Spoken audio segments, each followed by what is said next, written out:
Good morning, good afternoon, good evening. Thank you for joining me. We'll journey into the present episode number 4, Reactions. What kind of reactions I'll discuss? Well, all of them, good, bad, and different. One of the more subtle yet impactful changes in my journey has been how I went from reacting to responding. This is everything from reactions to challenges at work, challenges in my personal life, anything from the unexpected, issue that arises on an idle Sunday to the more pronounced larger issues. I've always been a mostly even individual, never too high, never too low. And I can just generally be found with a smile on my face.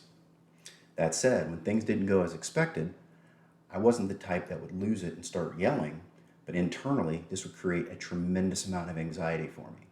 At work, for example, when I had a big decision to make outwardly, I can make that decision and do it easily, at least to the outside world, and seem very decisive.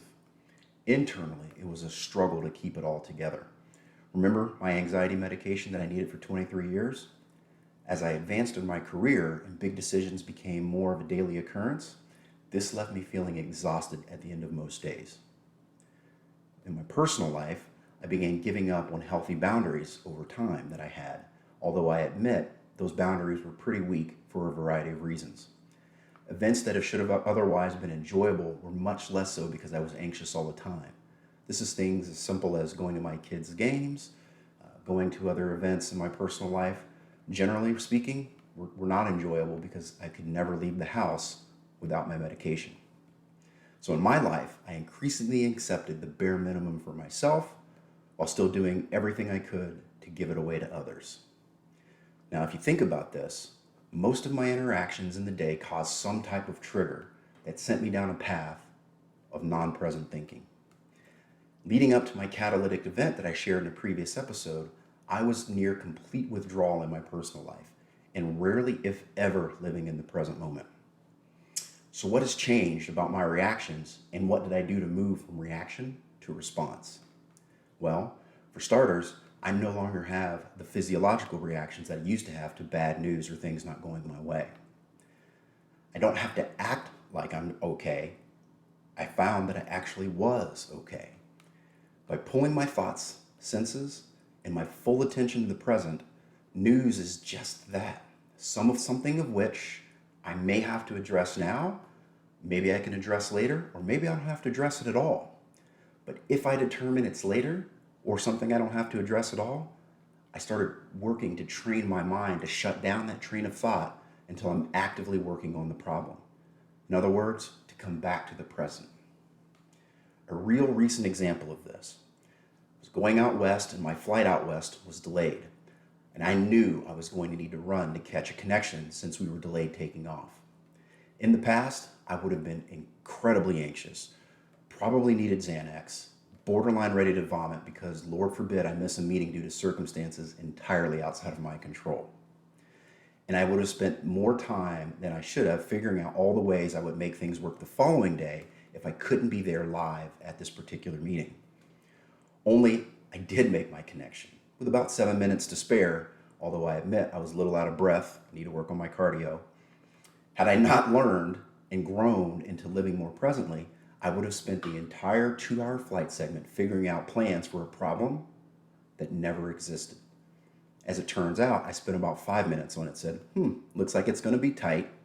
I guess I'll have to run when I get off, and that was the end of the thought, and I went right back to texting my girlfriend. Never really gave it a second thought. So how often do your reactions send you down a path only to find out none of the scenarios you thought ever occurred? The Roman philosopher Seneca said, "There are more things likely to frighten us than there are to crush us. We suffer more in imagination than in reality." Now, this isn't to suggest you should never have a plan, but all the scenario planning for things that will never happen only serves to rob you of the present.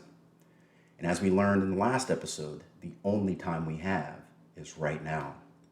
The future never comes. The past can't be brought back or changed.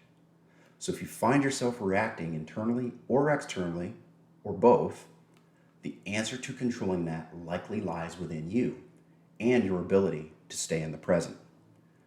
Now, do I still get annoyed by things? Of course I do.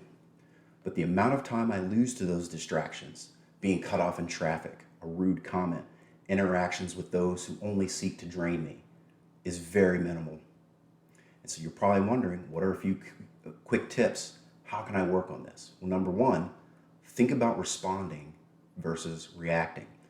To be more clear, reacting is an instinctive emotional response to a situation. It's often impulsive and can be influenced by our past experiences or fears, like we talked about in previous episodes. On the other hand, responding is thoughtful and it's a deliberate action. So think about that lens well in advance before you start your day. I'm going to respond. I'm not going to react. And you're probably thinking, great, how do I do that? Well, that leads to tip number 2. Take a deep breath before you speak. This may enable you to have some time to allow the initial emotion to pass through you and for your mind to engage in the present moment.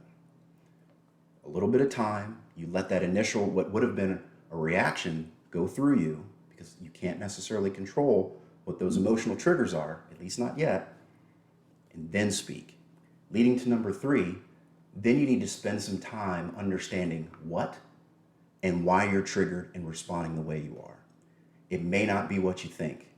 And once you understand the what and the why, you can address those things and begin to heal and move forward. Again, reactions, perfectly human, perfectly normal. The more you live in the present, the less you're going to do it. I hope this was helpful. Thanks for joining on this episode of Journey into the Present. And until next time, stay present, y'all.